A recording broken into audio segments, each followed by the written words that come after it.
हमारे पास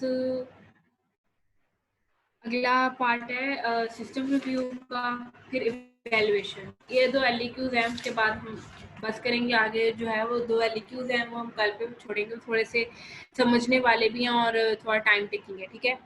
अब है सिस्टम रिव्यू। उसके अंदर हमारे पास उसने कहा है सिर्फ हमारा मेजर गोल सिस्टम रिव्यू का सिर्फ यही है कि अगर कोई अंडरलाइन पैथोलॉजी है जो कि कॉज करेगी कल को आपकी थेरेपी सेशंस में प्रॉब्लम, उनके लिए आपको रिक्वायर्ड है सिस्टम रिव्यू। फॉर एग्जांपल, अगर सीवीएस का कोई प्रॉब्लम है और आप उसको थेरेपी करवा रहे हैं, सेशंस दे रहे हैं, तो उसको कल को मसला हो सकता है, उसके ऊपर इफेक्ट आएगा, तो इसलिए हम लोगों को सिस्टम रिव्यू रिक्वायर्ड है। तो वो बात उसने किया बस। अब ब्रीफ पर relevant screening of the body system known as a system review is performed during the patient interview as a part of examination process after organizing and period pre-authorizing data obtained from the health history. The greater the number of health related risk factors identified during the history, the greater is the importance of the review of the system. वही बात उसने किया कि ज़्यादा chapter one का मेरी book का page number 17 है, सिस्टम रिव्यूज का टॉपिक है, बॉक्स 1.9 के बाद एक।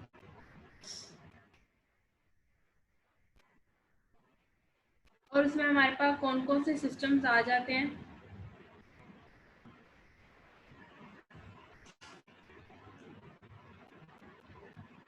जी,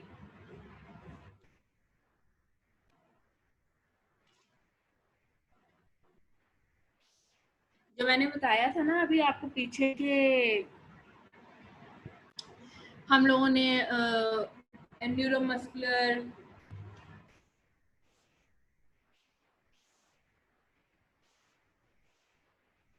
मैंने भी पीछे बताया था कि मस्कुलोस्केलेटल, न्यूरोमस्कुलर, कार्डियोवास्कुलर और इंटेगुमेंट्री में जो स्क्रीनिंग वाला सीन आया था, कि क्वेश्चन आया था और हम लोगों ने ये चीज़ें लिखनी थी।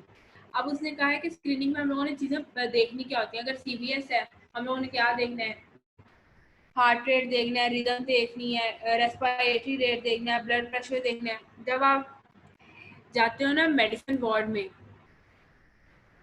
ठीक है, तब आपने ये सारी चीजें, आपको यही उन्होंने वो कहते हैं कि आपने पेशेंट का यही चेक करना है। ये जर्नलाइज्ड एक ना ओवरऑल आप उनका चेकअप होता है, उसमें आपने ये सारी चीजें चेक करनी होती हैं, ठीक है। वेट हो, मस्कुलोस्केलेटल आ गया तो हाइट होगी, वेट होगी, सिमेट्री होगी, ग्रॉस रेंज ऑफ मोशन होगी हार्ट जॉइंट की, वही जीआईटी हो गया तो हार्ट बर्न, डायरिया। क्वेश्चनिंग करनी है कि आपको ये मसले होते तो नहीं है।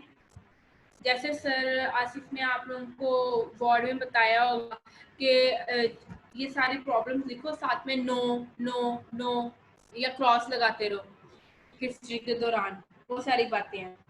फिर उसके बाद आ जाता है इवेल्युएशन, कि हम लोगों ने इवेल्युएशन का मतलब क्या है। हम लोगों ने इवेल्युएशन बेसिकली कंपैरिजन करना होता है कि पेशेंट बिफोर एंड आफ्टर कैसा था, ठीक है।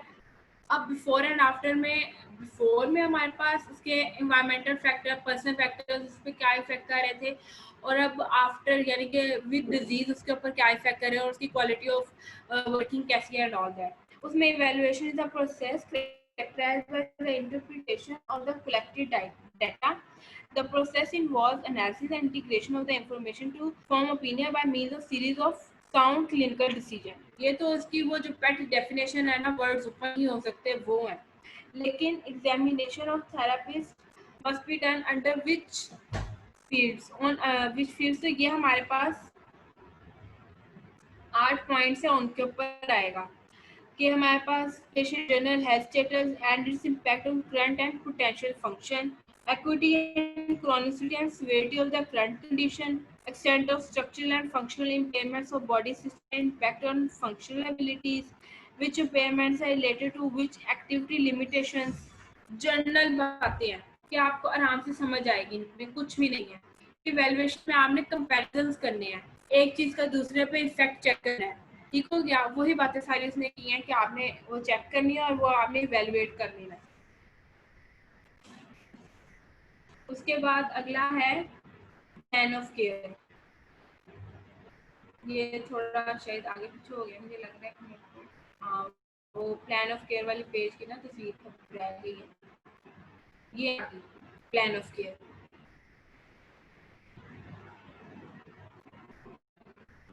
ये है वैसे उस टॉपिक के बाद, लेकिन ना पीछे पता नहीं क्या करेगी।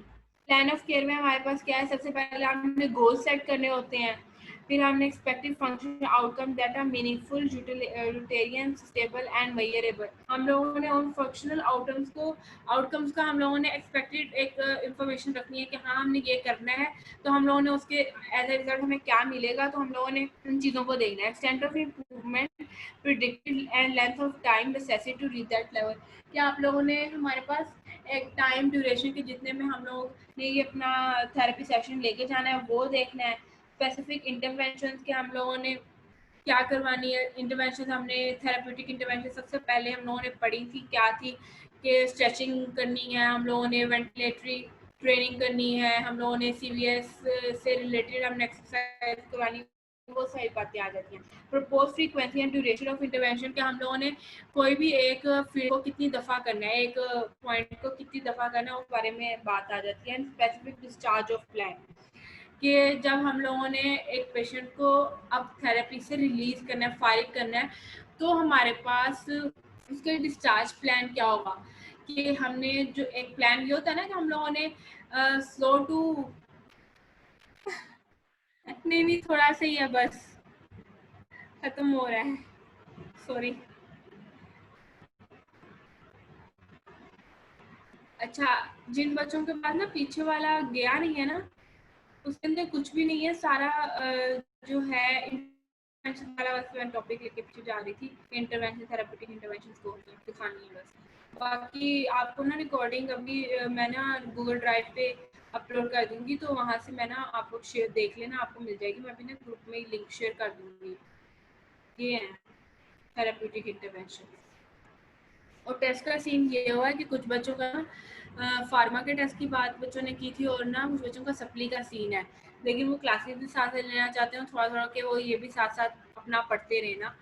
तो उनके लिए मैंने कहा था कि उन्होंने मुझे कहा था कि आप टेस्ट थोड़ा सा डिले कर दें। तो ये है कि अगर आप लोग स्टिल अभी भी आज के दिन में या कल के दिन में देना चाहते हो तो कोई मसला नहीं है, मैं टेस्ट ले लूँगी वाइवा की फॉर्म में, या फिर हमारे पास एमसीक्यूज तो मैंने यहाँ पे देख लो, बेशक मैंने टेस्ट बनाना भी शुरू किया हुआ।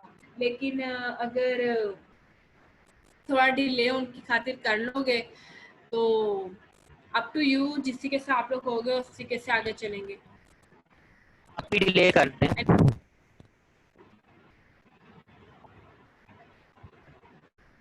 चलो ठीक हो गया, बाकी इतना ही पढ़ना था। आगे बस हमारे पास 2 एलक्यूज रह गए, वो कल हम लोगों ने फिनिश कर लेंगे, ठीक है। और साथ में रेजिस्टेंस वाला 3rd चैप्टर हम लोगों ने कंप्लीट कर लेना है, उनमें कुछ इतना खास है नहीं, ठीक है। तो कल हमने 2 एलक्यूज और रेजिस्टेंस वाला चैप्टर तैयार करना है इंशाल्लाह। तो और जिन बच्चों का नहीं कनेक्ट हुआ, पिछला पार्ट वगैरह रह गया, तो मैं इंशाल्लाह ना अभी 10-15 मिनट में ना कोशिश करती हूँ कि वो गूगल ड्राइव वाला मुझे ना लिंक बना के ना ग्रुप में शेयर कर दूँ। ठीक हो गया। बाकी आप अल्लाह हाफिज़ एंड करते हैं यहीं पे। बेस्ट ऑफ लक, खुदा हाफिज़ बच्चों।